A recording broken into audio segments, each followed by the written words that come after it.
Hello, you beautiful magical people. So I apologize for the abrupt ending. I'm going to really cross my fingers and put my energy into this stupid laptop that it does not crash on me again.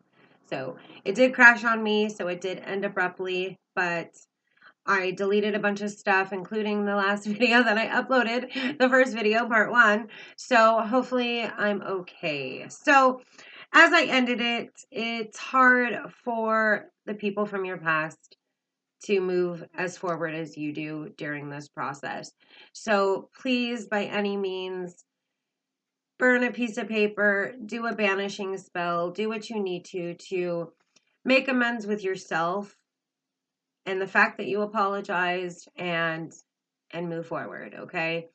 And I know it's a lot easier said than done, including when it is family or a really close friend. They will never understand what you're doing and what you did it for because they have chose not to obviously address their dark side and the things that they have and their demons in their closet. So to each their own, try to move on as best as you can. Try to have some sort of support.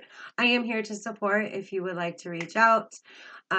We can be pen pals, but I mean, everybody needs somebody. And sometimes it's much easier to talk to a stranger. Like I said, having a therapist or a psychiatrist, it really does do a number on helping you get those words and feelings out that you wouldn't necessarily talk to anybody else about. So now I do want to go into a shadow routine. Now I do have a shadow work routine. I do every Saturday night. Now I do only work at night because of my kid. Including with all the pausing that I do when I make videos when he's home. Either way, I do shadow work at night and I surround myself by black, white, and one red candle. And I use that one red candle as my emergency quick banish kind of flame.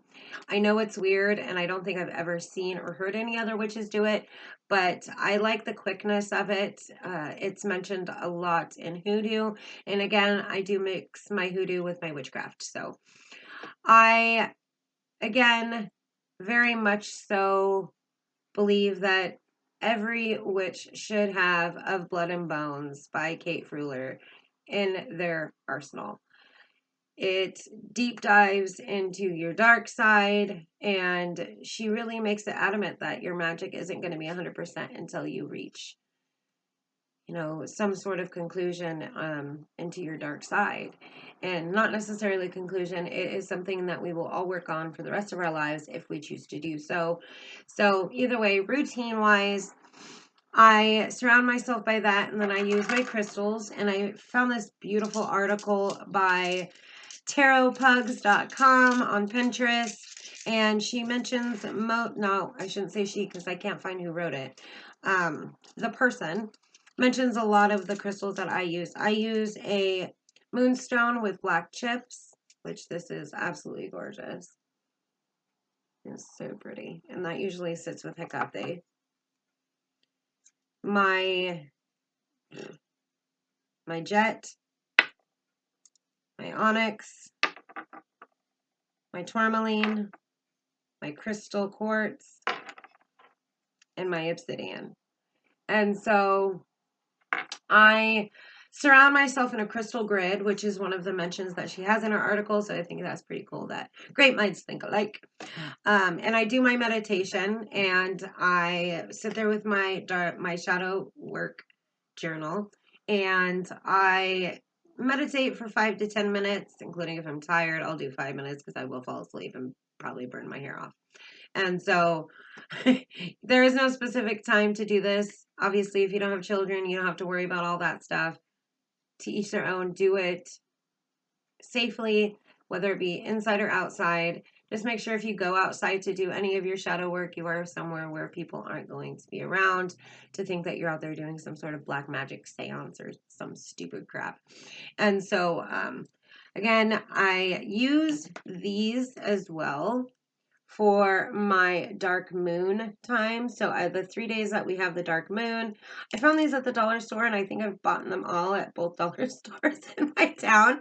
And I absolutely love that they came out with this.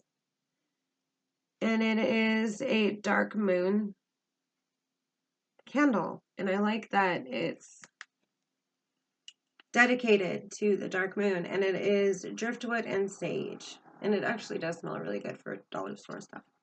And then I journal whatever is bothering me that week. And then I take a separate piece of paper. You can get quick burn paper, which you can buy online, and write those specific things that are bothering you, either it be from your past or from those last week, and burn it, banish it, get it out of your head as much as you can. Again, you cannot change anything that has happened, so just try to move forward as best you can.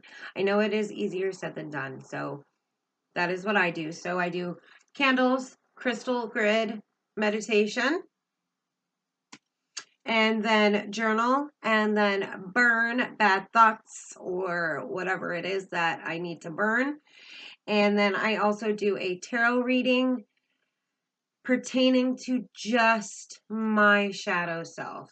So I ask very specific questions, and there are various questions that you can ask. You know yourself best.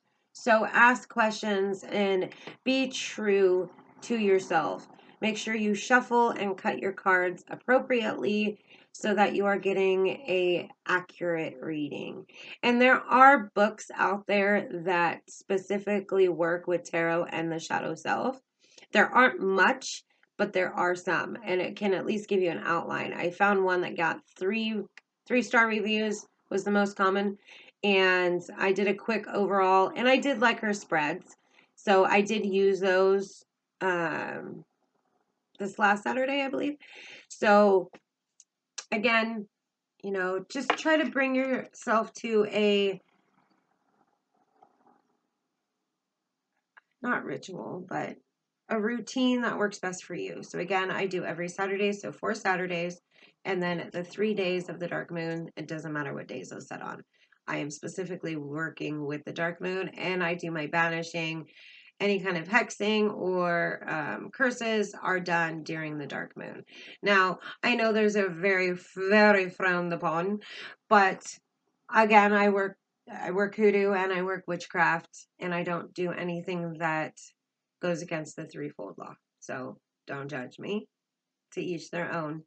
So I'm just being very frank with you. Those are the that is the 3 days out of the month that you want to do anything that has anything to do with darkness. Okay? So again, this article I will prompt in my description box, and he, whoever it is, has really, really awesome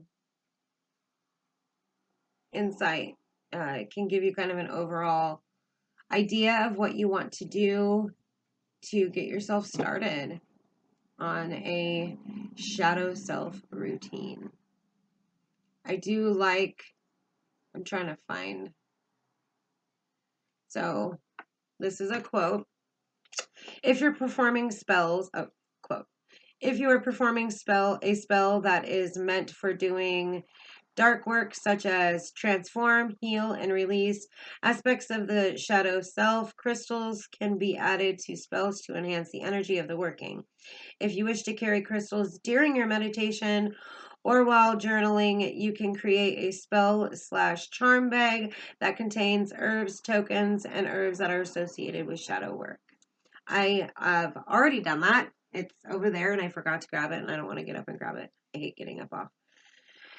Journaling wise, she's got some really nice prompts, and then same with tarot, but very short.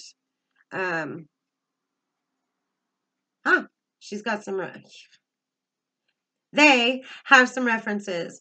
Want to try tarot and shadow work together? Get your copy of Tarot for Troubled Times. Confront your shadow, heal yourself, and transform the world by Shaheen Murrow and Teresa Reed. Now I'm going to have to check that one out. So again, there are things out there that you can use.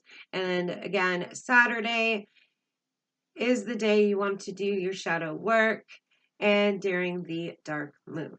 So I hope this was helpful, at least to get you started on your path to working with your shadow self.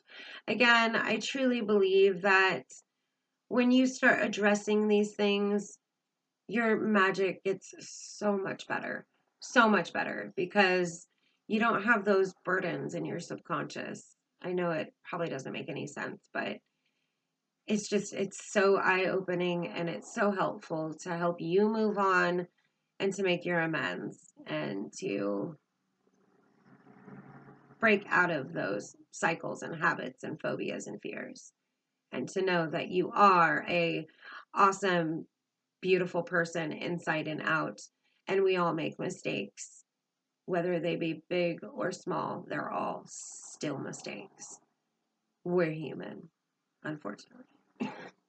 Too bad we can't wiggle our nose and be perfect, right?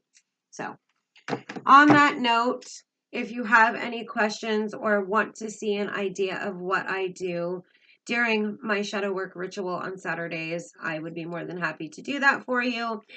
And again, if you want to just be pen pals or need some support or some guidance on this path, don't hesitate to reach out to me and to others out there. But no matter how far I get in the YouTube community and out there in general, I am still a very personal person. And so no matter what, I'm there for you guys. You guys are what make me me. So I hope you enjoy. Again, you're not alone. So just remember that. And you are a beautiful person who is loved. And you are more than capable of achieving your goals and dreams and being the best you can be. And that was not meant as a pun. All right, you guys. I will see you on the next video. And this is the end of part 2 of shadow work and rituals and routines. I will see you soon. Ta-ta.